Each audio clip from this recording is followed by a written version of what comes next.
بلوچستان میں 2 دن میں 177 دہشت گرد مارے گئے، 17 سیکیورٹی اہلکار اور 33 شہری شہید ہوئے۔ وزیر دفاع خواجہ آصف کہتے ہیں دہشت گرد مارے تو لاپتہ افراد کی فہرست والے نکلے۔ لاپتہ افراد مسقط اور دبئی میں ہیں، فیملیاں یہاں پیسہ لے رہی ہیں۔ بلوچستان کی صورتحال ویک اپ کال ہے۔ سمگلنگ، سیاسی اور بیوروکریسی سرپرستی کے بغیر ممکن نہیں۔ انتہائی طاقتور کرمنل مافیا اپنی حفاظت کے لیے کالعدم BNA کو ہائر کرتا ہے۔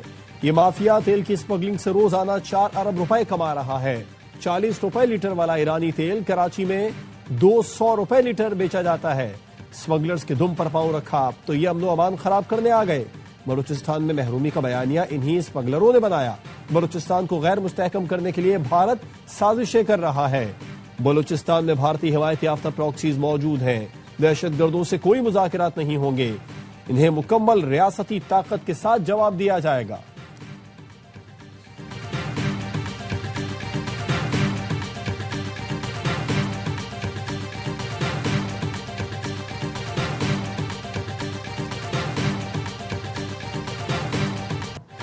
سیکیورٹی فورسز کا بلوچستان میں دہشت گردوں کے خلاف آپریشن فتنہ، ہندوستان کے مزید 22 دہشت گرد جہنم واصل۔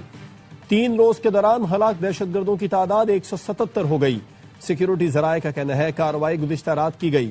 دہشت گردوں اور ان کے سہولت کاروں کی مزید نقصانات اور ہلاکتوں کی اطلاعات ہیں۔ چین کی بلوچستان میں حالیہ دہشت گرد حملوں کی مذمت۔ چینی سفارت خانے نے بیان میں کہا چین ہر قسم کی دہشت گردی کی مخالفت کرتا ہے۔ دہشت گردی کے خلاف جنگ میں چین پاکستان کی حمایت جاری رکھے گا۔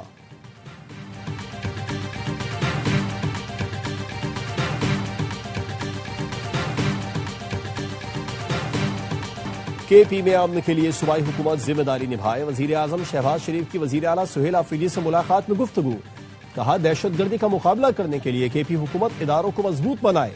وزیر اعظم شہباز شریف نے سہیل آفریدی کو خیبر پختونخوا میں ترقیاتی منصوبوں، بنیادی ڈھانچے کی بہتری کے لیے تعاون کا یقین دلایا۔ ملاقات میں موجود مشیر وزیر اعظم رانا ثناءاللہ نے بتایا ملاقات انتہائی مثبت رہی۔ سہیل آفریدی نے صوبے میں امن و امان کی بہتری کی باتیں کی۔ سیاستدان ملتے ہیں تو ملاقات سیاسی تو ہوتی ہی ہے۔ ملاقات میں بانی PTI سے متعلق بات ہوئی یا نہیں؟ رانا ثنا سوال کا جواب گول کر گئے۔ ملاقات میں وزیر داخلہ محسن نقوی، امیر مقام اور مشیر خزانہ KP مزمل اسلم بھی شریک تھے۔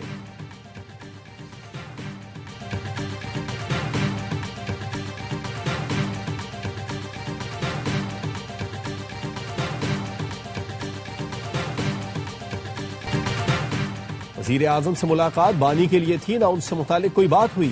ملاقات اپنے صوبے اور عوام کے لیے کی، صوبے کے مسائل پر بات ہوئی۔ وزیر اعلیٰ خیبر پختونخوا نے ملاقات کا احوال بتا دیا۔ کہا ملاقات سیاسی نہیں تھی، صوبے کے حالات سنگین ہیں۔ دہشت گردی کے حوالے سے مشترکہ لاہے عمل پر تبادلہ خیال کیا گیا۔ PTI کے مشترکہ پارلیمانی پارٹی کا اجلاس۔ وزیر اعلیٰ KP سہیل آفریدی نے اجلاس میں خصوصی شرکت کی۔ ملکی سیاسی، سیکیورٹی، صوبائی صورتحال پر غور کیا گیا۔ اعلامیے میں بتایا گیا اجلاس میں خیبر پختونخوا کے بقایا جات فوری ادا کرنے اور وفاق سے مؤثر کردار ادا کرنے کا مطالبہ کیا گیا۔ بلوچستان میں دہشت گرد حملوں کی مذمت، شہداء کے اہل خانہ سے تعزیت کا اظہار۔ دہشت گردی کے خلاف قومی یکجہتی پر زور دیا گیا۔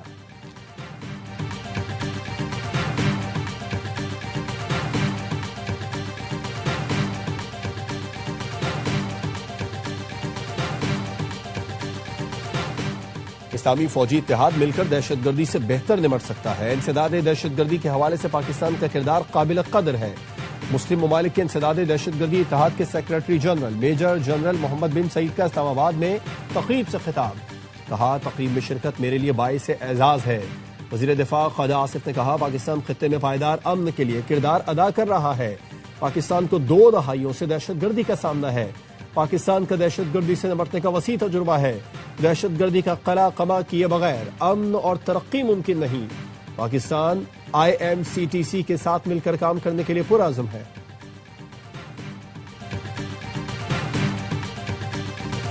مسلم ممالک کے انسداد دہشت گردی اتحاد کے سیکریٹری جنرل کی chief of defence forces field marshal Syed Asim Munir سے ملاقات۔ علاقائی سلامتی، انسداد دہشت گردی کی کوششوں میں تعاون بڑھانے پر زور۔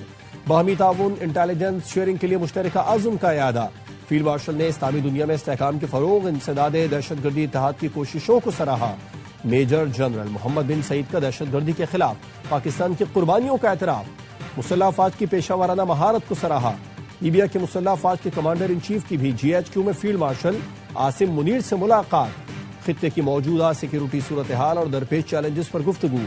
پاک لیبیا مسلح افواج کے درمیان مسلسل رابطہ علاقائی امن کے لیے اہم قرار، فیلڈ مارشل کا دو طرفہ عسکری قیادت مضبوط بنانے کے عزم کا اعادہ۔ لیبیا کے deputy commander in chief Saddam Khalifa نے air chief marshal Zaheer Ahmed Babar Sidhu سے ملاقات کی، باہمی دلچسپی کے امور پر تبادلہ خیال۔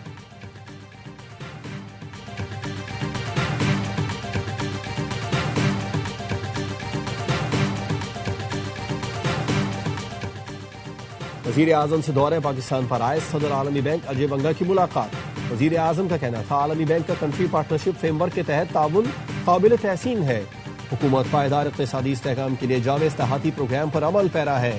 اجے بنگا نے حکومت پاکستان کی اصلاحاتی کوششوں کو سراہا۔ اجے بنگا نے پرتپاک استقبال اور مہمان نوازی پر وزیر اعظم کا شکریہ ادا کیا۔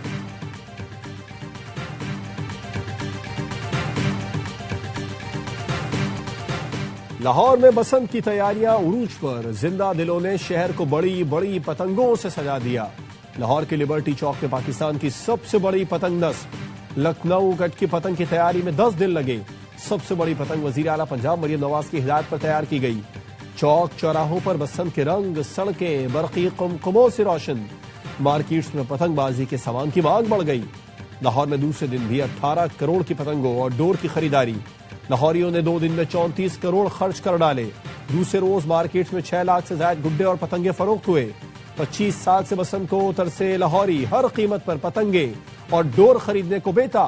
فائن آرٹس کے طلباء نے یونیورسٹی اور کالجز کو بھی بسنت کے رنگوں میں رنگ دیا۔ لاہور میں 6، 7 اور 8 فروری کو بسنت منائی جائے گی۔ مریم نواز نے سوشل میڈیا پر پیغام دیا، پنجاب 5 فروری کو کشمیر ڈے کے ساتھ طویل ویکینڈ کا لطف اٹھائے گا۔ 6 فروری کو بسنت کی تعطیل ہوگی، ہفتہ اور اتوار کو بسنت ہوگی۔ امید ہے پنجاب بھر کے لوگ زیادہ سے زیادہ فائدہ اٹھانے کے لیے وقت نکالیں گے۔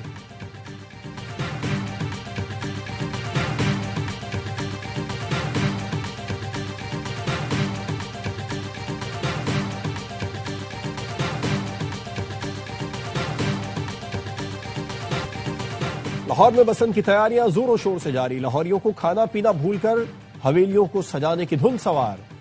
کہیں بسنتی رنگ کے دوپٹے لگائے جا رہے ہیں تو کہیں گڈی اور پتنگوں سے دیواروں کو سجایا جا رہا ہے۔ اندرون شہر میں بھی لاہوریے گھر سجانے میں مصروف، پیٹ پوجا کے لیے بھی پکوان سینٹرز کو آرڈر دے دیے گئے۔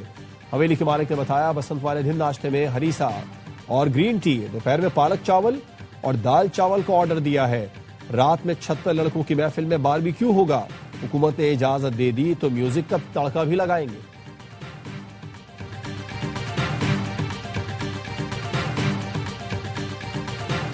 بسنت کا تہوار، جین زی کو سونپنے کی تیاریاں، وزیر اطلاعات عظمیٰ بخاری نے کہا جین زی سوشل میڈیا سے نکل کر باہر آئے، بسنت منائے۔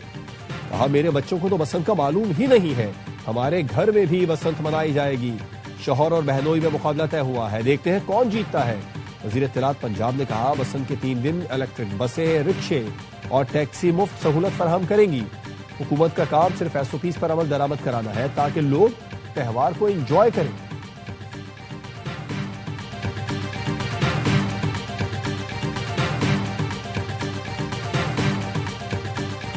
پاکستان کا ICC ورلڈ کپ میں بھارت سے کھیلنے سے انکار، بھارتی میڈیا کی چیخو پکار، جنگ میں ذلت اٹھائی، کرکٹ میں بدماشی بھی نہ چل پائی۔ گودی میڈیا کو اب کرکٹ کی اسپرٹ یاد آ گئی۔ بھارتی میڈیا اپنی سرکار پر چڑھ دوڑا، بولا ہم نے کیوں بائیکاٹ نہیں کیا، BCCI کیوں میچ کھیلتا رہا۔ کرکٹ کا ٹھیکیدار بننے والا بھارت اب ICC سے ایکشن لینے کی فریاد کرنے لگا۔ پاکستانی حکومت اور کرکٹ بورڈ نے بتا دیا کرکٹ میں کسی ایک ملک کی بدماشی نہیں چلے گی۔ بھارتی رکن پارلیمنٹ ششی تھرور کہتے ہیں پاکستان نے بنگلہ دیش کے ساتھ اظہار یکجہتی کرتے ہوئے بھارت سے میچ کا بائیکاٹ کیا۔ بھارت کے لیے یہ ویک اپ کال ہونی چاہیے۔ کھیل کو سیاست کی نظر سے دیکھنا افسوسناک ہے۔ Pakistan cricket team T20 world cup میں شرکت کے لیے سری لنکا روانہ، آسٹریلوی ٹیم بھی گرین شرٹس کے ساتھ سری لنکا روانہ ہوئی۔ پاکستان ٹیم 4 فروری کو کولمبو میں وارم اپ میچ کھیلے گی، 7 فروری کو نیدرلینڈز کے خلاف ورلڈ کپ مہم کا آغاز کرے گی۔ T20 ورلڈ کپ میں وارم اپ میچز کا آغاز ہو گیا۔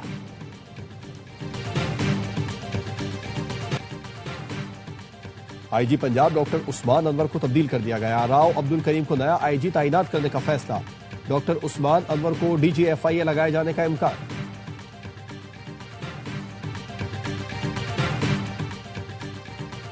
آرام دہ اور سستی پبلک ٹرانسپورٹ کا فروغ اولین ترجیح ہے۔ پنجاب بھر میں الیکٹرانک بسیں کی سہولت فراہم کی جا رہی ہے۔ لاکھوں لوگ الیکٹرک بسوں سے مستفید ہو رہے ہیں۔ الیکٹرک بسوں کی تعداد میں بھی اضافہ کیا جا رہا ہے۔ وزیر اعلیٰ مریم نواز کا الیکٹرو بس command and control centre Punjab transport company building کی افتتاحی تقریب کے بعد گفتگو۔ کہا سیف سٹی کی بدولت پنجاب میں جرائم پر کنٹرول کرنے میں مدد ملی ہے۔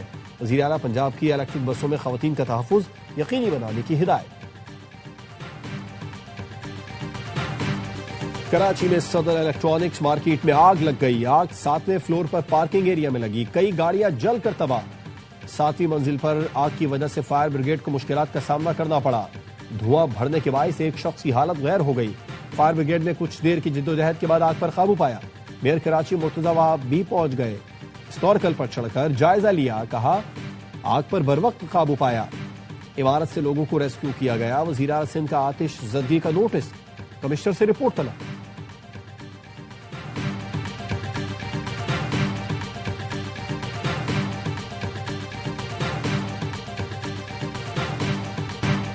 حافظ نعیم جس کو قابض ٹولہ کہہ رہے ہیں اس کو عوام نے ووٹ دیا۔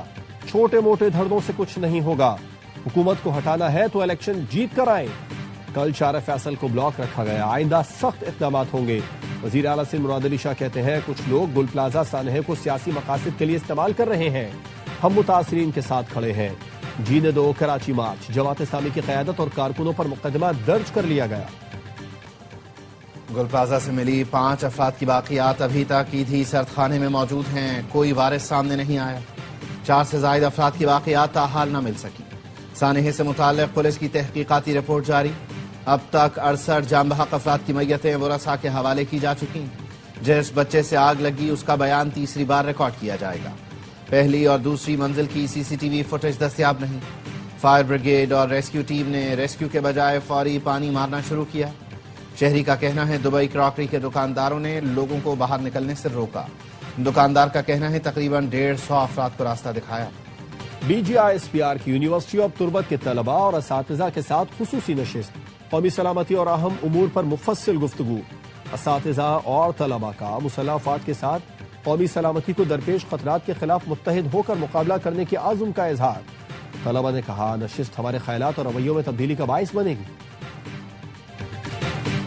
7 روزہ قومی انسداد پولیو مہم کا آغاز۔ 4 کروڑ 54 لاکھ سے زائد بچوں کو پولیو سے بچاؤ کے قطرے پلانے کا ہدف۔ وزیر اعلیٰ سندھ نے کراچی میں چنیسر روڈ کے سرکاری اسکول میں بچوں کو پولیو سے بچاؤ کے قطرے پلائے۔ کہا پولیو مہم میں تقریباً 80,000 فرنٹ لائن مجاہدین حصہ لے رہے ہیں۔ پاکستان اور افغانستان میں بیک وقت انسداد پولیو مہم چلائی جا رہی ہے۔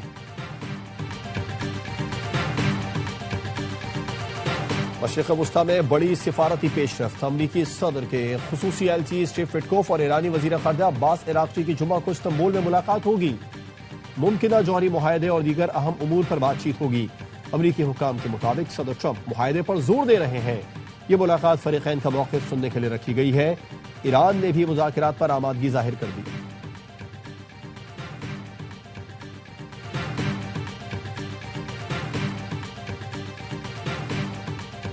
امریکی صدر کا بھارت پر ٹیرف 25% سے کم کر کے 18% کرنے کا اعلان۔ امریکی صدر اور بھارتی وزیر اعظم مودی کے درمیان ٹیلیفونک رابطہ۔ صدر ٹرمپ کہتے ہیں امریکہ اور بھارت میں ایک تجارتی معاہدے پر اتفاق کیا گیا۔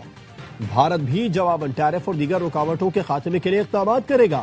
مودی نے روسی تیل کی خریداری بند کرنے پر اتفاق کیا۔ مودی امریکہ اور ممکنہ طور پر وینزویلا سے زیادہ تیل خریدنے پر متفق ہیں۔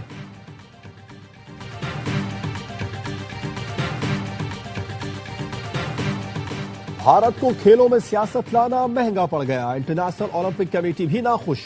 برطانوی اخبار دی گارڈین کا کہنا ہے کرکٹ تعلقات میں کشیدگی بھارت کے اولمپکس 2036 میزبانی کی کوششوں کے لیے خطرہ ہے۔ آئی سی سی کے مقابلے میں آئی او سی کا کھیلوں میں سیاسی مداخلت پر موقف سخت ہے۔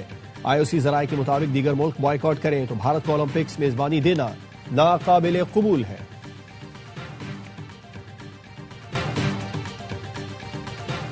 سلطانز کی فروخت کے لیے موصول بولیوں کا تکنیکی جائزہ مکمل۔ ٹیم کی فروخت کے لیے 6 بولیاں موصول ہوئی۔ 5 بڈرز تکنیکی طور پر اہل قرار۔ ملتان سلطانز کی فرنچائز نیلامی کی تاریخ اور مقام جلد جاری کیا جائے گا۔ پی ایس ایل کے chief executive officer Salman Nasir کہتے ہیں مداحوں کے لیے ایک اور سنسنی خیز ٹیم کا ایکشن تیار ہے۔ پی ایس ایل سیزن 11 ایک نئے دور کا آغاز ہوگا۔ اور حیدرآباد کی سرد رات میں مچھ کچہری نے ماحول گرما دیا۔ الاؤ کے گرد بیٹھ کر موسیقی اور روایتی سازوں پر لوگ جھومتے رہے۔